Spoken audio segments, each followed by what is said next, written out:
Hey everybody, how's it going? Thank you for joining us. This is Chris Hyde behind me. We're trying to maintain a little social distancing. And we got Misha. Misha. And we're gonna go on a little vineyard walk. We're gonna take a look at our block of Hyde Vineyards Chardonnay. We're gonna talk what's happening in the vineyard with Chris and about frost in 2020. If you have questions, just holler. And here we go. All right. So Chris, this year versus a normal year, is anything different, or are you doing the same thing? What's happening out here? Well, it's been kind of a drought year out here. We're still below our average rainfall for the year. So what we did was we got out into the fields in February and started doing some tractor work. You'll see that we cultivated every other row. We also got in and mowed down the cover crops. And we've even done a little spring budding, so it was a lot of time to get the work done, where last year it was so wet we couldn't really get out into the fields this time of year. You would have been getting tractors stuck, right? That's right. Where do you think we're at as far as rainfall in comparison to a quote-unquote normal year? I thought I saw 10 inches so far, is that right? Yeah. So about half the normal rainfall, but we're happy to have it. Yeah, right, we'll take it. Too. Yeah, you can see the pond here has a decent amount of water in it. No fish. Any fish? There's a couple. We stocked it with Nice. with a little bit of bass from the big ranch. Nice. Yeah. So what you see here is Chardonnay. It started off about 3 weeks earlier, the bud break from last year. Is that because of the dry February, you think? Yeah, I it attribute was to so the dry warm. February. Yeah, so normally in years with normal rainfall, we see bud break in March, early March, mid-March. But in drought years, it comes around early to mid-February. Yeah. So still kind of a drought year. We're not out of the weeds yet, but there was enough rain for the grasses to grow, and we have a pretty decent bud break here. One thing about this year that's interesting is there's been a lot of frosty nights. We were out here. I was out here at 4 in the morning turning on all the wind machines. Oh yeah, let's look. So there is a frost fan. You see that orange blade? Yep, That's right a there big by old the- frost fan there. The boom fly. And can you tell us what that guy does exactly? Yeah, so it pulls the air, the hot air rises. There's an inversion layer that happens at night where the cold air gets trapped in the little pockets below. And what that does is it pulls the warmer air from about 40 feet up and mixes it up with the cold air below, which actually increases the temperature by just a couple of degrees, enough to prevent the vines from frosting. And when the little buds here that are super sensitive get frostbitten, you end up with them dying off. And then your only hope is that a secondary bud will push out, and it will. There's actually 3 buds. But we hope we don't have to deal with that, right? Yeah, you're gonna have less clusters, less fruit on the secondary buds. So it's something you want to avoid. Also, it'll be a little behind. So. And when you say you're coming out here at night, like what temperature are you firing that thing up? So I have little thermometers that I place around different places, and I have one right there by the fan. And last night it was at 33 degrees. Ooh, all right. Yeah, so 4 in the morning, it was dropping down close to freezing temperatures. Yikes. Danger zone. Yeah. Danger zone. Exactly. Danger zone. Speaking of which, guys, this is the recently opened in the last couple of years Hyde Winery, where they're making fruit off of their own vineyard. Making wine, off of fruit that comes from their own vineyard. It's absolutely delicious, and they're open for visitors. Not right now with shelter in place, but you know, once that gets all over, you should definitely come see them. They make incredible wine, really yummy. Just call for an appointment. They're about 5 minutes from Bouchain. So what else is going on out here? Well, We're gonna go walk through our block right here. Yeah, this is it. This is us. We're here in the Wente Chardonnay, one of my dad's proprietary selections from the 80s. And what is it we love about Wente? It has this very fresh, pure mineral expression. The wines definitely have a citrusy, orchard fruit aspect, and great acidity. Soils here Absolutely. are very shallow. They go down a little over 12 inches deep, close to 18 inches in the deepest spots. So relatively shallow clay soils, which means the vines struggle a little bit.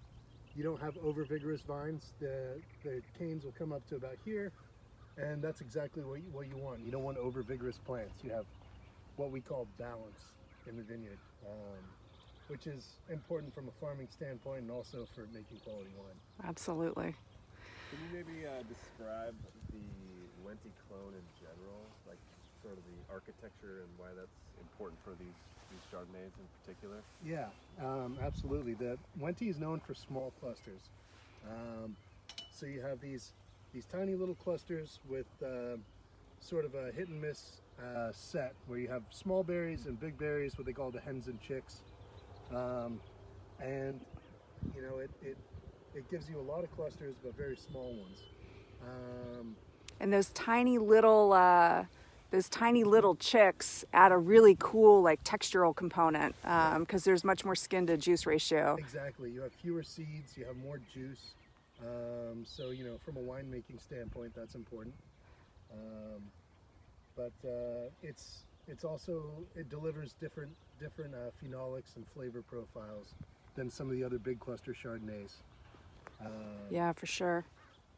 So it's definitely probably about 60% of the Chardonnay that we grow at Hyde Vineyards is Wente selection of one form or another. Definitely more mineral, lean, acid-driven wines, I would say. Yeah. For sure. And these are future Wente clusters right here. So we've got these little cluster primordia that we've been talking about. So all these little guys here. And at this point, you can count how many clusters you have. There's 1, there's 2, and there's 3. Nice. Plenty of fruit. That's what the farmer likes to see. And what else are you looking for this time of year? Like outside of patrolling for frost and getting stuff mowed? Right. You want to make sure that the space between your canes is about where you can put your hand. So you see right here, the distance from one bud to the next is pretty good. We have strong wood. We cane prune, so these canes are tied down in the wintertime. And you want to make sure that, you know, you have pretty even bud break. So you can see these ties right here. These are like little twist ties. Yeah. So we've got that. We want to make sure there's no frost damage.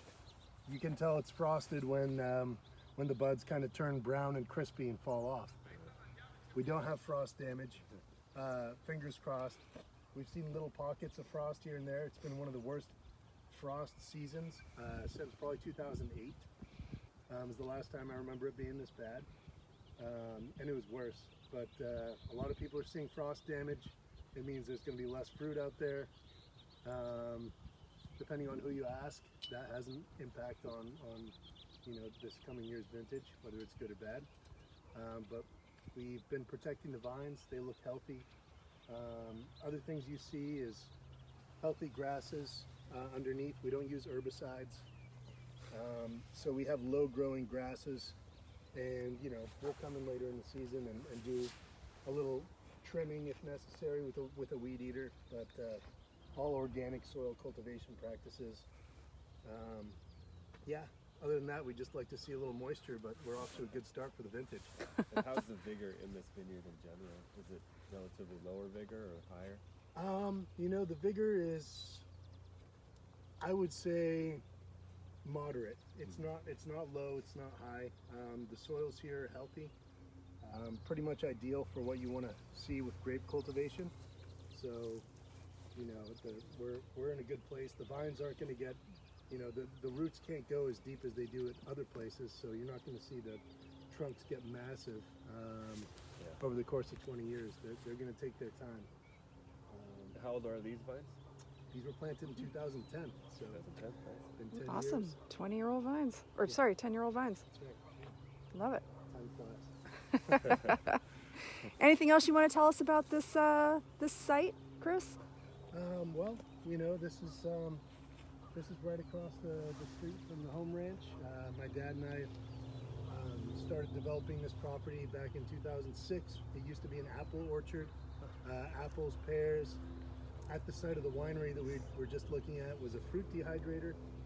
So we're still processing fruit. We're keeping in tune with the old ways, I like to think, and we've been really happy with the fruit here. We started with this little Chardonnay and Pinot and expanded more Chardonnay and Pinot over here.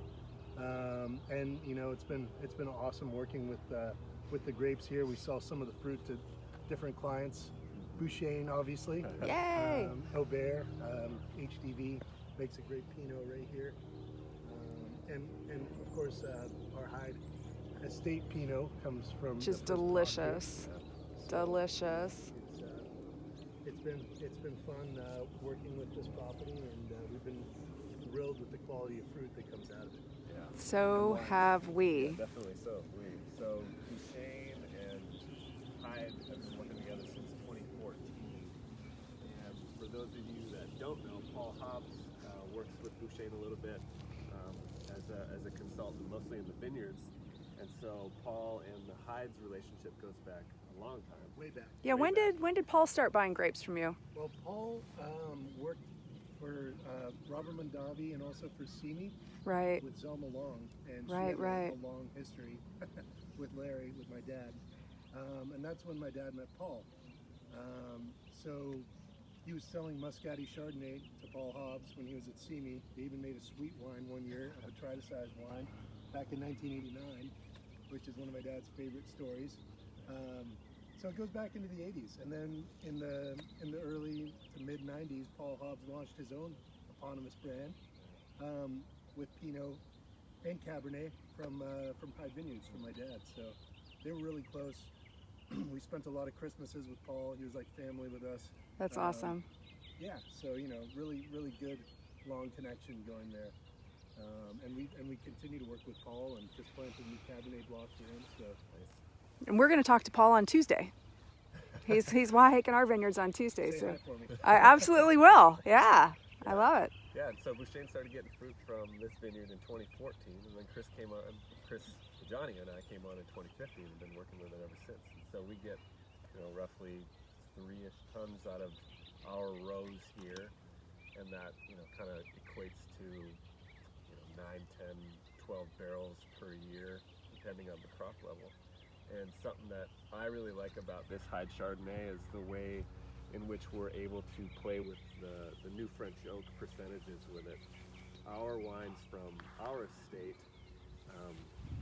we don't put a lot of new French oak on them anywhere, as we've kind of talked about in the past, 15 to 18%, kind of like that. But the Hyde Vineyard has this really interesting structure where it's got that grace and lightness on the freshness scale, but it's still got this structure to it that can hold some higher percentages of new French oak without seemingly getting blown out by those flavors and aromas of oak. And so it's got such a fun characteristic to it, aromatically and structurally, flavor-wise, that can hold some French oak for us. So it's fun for us to be able to play with that. We've even started using puncheons, which are essentially a double barrel. It's over 2 barrels, a normal standard size, but we've started doing that in the Hyde Vineyard Chardonnay for the past 2 years now. So it's a fun wine for us to make. We try not to screw it up as much as possible, but it's always a great Chardonnay that we're making. So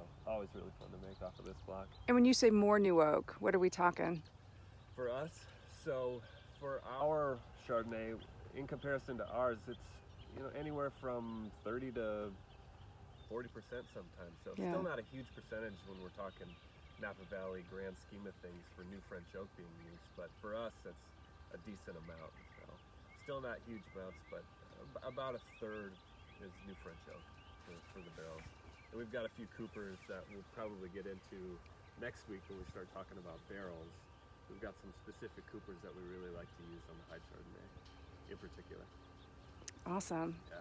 There goes Misha. Thank you, Chris. We appreciate you coming out here and chit-chatting with us. Cheers, guys. Pleasure as always.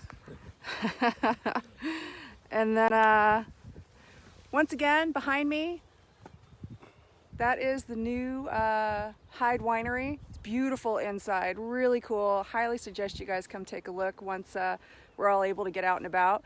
Thank you for joining us in the vineyard. And asking questions for Chris. It really is a beautiful day. It's a beautiful place, and we can't wait to have you all back out here again. We miss you, and we're going to do this again on Tuesday. Sure. Tuesday with Paul Hobbs in our vineyard. All right, guys. Talk to you later. Bye.